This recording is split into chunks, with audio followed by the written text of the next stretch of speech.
തിരുവനന്തപുരത്തേക്കാണ് സുലേഖ ശശികുമാർ തിരുവനന്തപുരത്തെ വിശേഷങ്ങളുമായി തയ്യാറായിട്ടുണ്ട്. Sulekha, good morning. ഇപ്പോൾ എവിടെയാണുള്ളത്?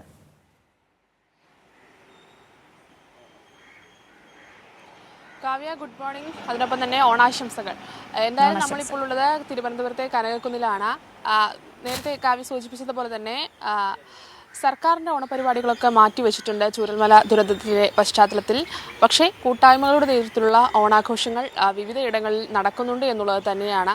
അതിനൊപ്പം തന്നെ നമ്മൾ നേരത്തെ പറഞ്ഞതുപോലെ തന്നെ യെച്ചൂരി, സീതാറാം യെച്ചൂരിൻ്റെ വിയോഗം അത് വലിയ രീതിയിൽ തന്നെ രാഷ്ട്രീയ കേരളത്തെ ബാധിച്ചിട്ടുണ്ട് എന്നുള്ളത് കൂടി നമ്മൾ കാണേണ്ടതുണ്ട്. അത്തരത്തിൽ വലിയ രീതിയിൽ തന്നെ മലയാളികൾ ഒന്നാകെ ഓണം ആഘോഷിക്കുന്ന ഒരു സാഹചര്യത്തിലാണ് നമ്മളെല്ലാവരും ഉള്ളത്. രാവിലെ തന്നെ വീടുകളിലൊക്കെ തന്നെയും പൂക്കളൊക്കെ ഇട്ട് ഇനി ഉച്ചയ്ക്കുള്ളൊരു സദ്യയ്ക്കുള്ളൊരു കാത്തിരിപ്പാണ്. എല്ലാവരും ആ ഒരു കാത്തിരിപ്പിലാണ് ഉള്ളത്. നമ്മൾ ഈ ഓണവുമായി ബന്ധപ്പെട്ട് പറയുന്ന സമയത്ത് നേരത്തെ പറഞ്ഞതുപോലെ തന്നെ കഴിഞ്ഞ വർഷങ്ങളിലൊക്കെ തന്നെയും ടൂറിസം ഡിപ്പാർട്ട്മെൻറ്റിൻ്റെ ഭാഗത്ത് നിന്ന് ഓണം വാരാഘോഷം എന്ന് പറയുന്ന തരത്തിൽ വലിയ രീതിയിലുള്ളൊരു ഓണാഘോഷം തലസ്ഥാനത്ത് നടക്കുന്ന ഒരു സാഹചര്യം ഉണ്ടായിരുന്നു. പക്ഷേ വയനാട് ചൂരൽമല ദുരന്തത്തിൻ്റെ പശ്ചാത്തലത്തിൽ ഈ ഓണാഘോഷം മാറ്റിവെക്കുന്ന ഒരു സാഹചര്യം ഉണ്ടായിട്ടുണ്ട്. പക്ഷേ കനകക്കുന്നിൽ ഇത്തവണ കൂട്ടായ്മകളുടെ ഭാഗമായിട്ടുള്ള ഓണാഘോഷങ്ങൾ, വിവിധ പരിപാടികൾ, വിവിധ സ്റ്റേജ് ഷോകളൊക്കെ തന്നെയും ഈ വിവിധ കൂട്ടായ്മകളുടെ ഭാഗമായി നടക്കുന്നുണ്ട് എന്നുള്ളത് തന്നെയാണ്. എന്തായാലും ഇത്തവണ വലിയ രീതിയിൽ തന്നെ ഒരു ദുരന്തത്തിൻ്റെ പശ്ചാത്തലം നടക്കുന്ന സമയത്ത് നിലനിൽക്കുന്ന സമയത്ത് തന്നെ കൂട്ടായ്മകളൊക്കെ തന്നെയും ഈ അതിജീവനത്തിൻ്റെ ഓണമായി ഇത്തവണത്തെ ഓണം മാറുന്നുണ്ട് എന്നുള്ളത് തന്നെയാണ് നമ്മൾ കാണേണ്ടത്.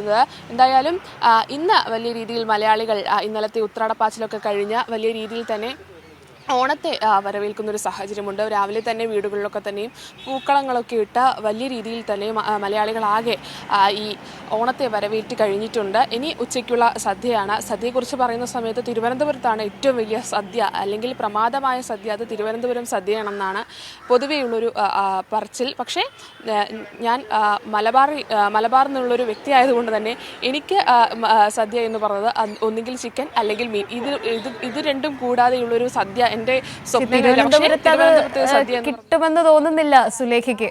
അടങ്ങി തീർച്ചയായിട്ടും ആ പ്രതീക്ഷ ഇല്ല. കാരണം 3 വർഷമായി തിരുവനന്തപുരത്താണ് എൻ്റെ ഓണം ആഘോഷിക്കുന്നത്. അതുകൊണ്ട് തന്നെ നല്ല പൂർണ്ണ വിശ്വാസമുണ്ട് എന്താണ് കിട്ടുക എന്നുള്ളത്.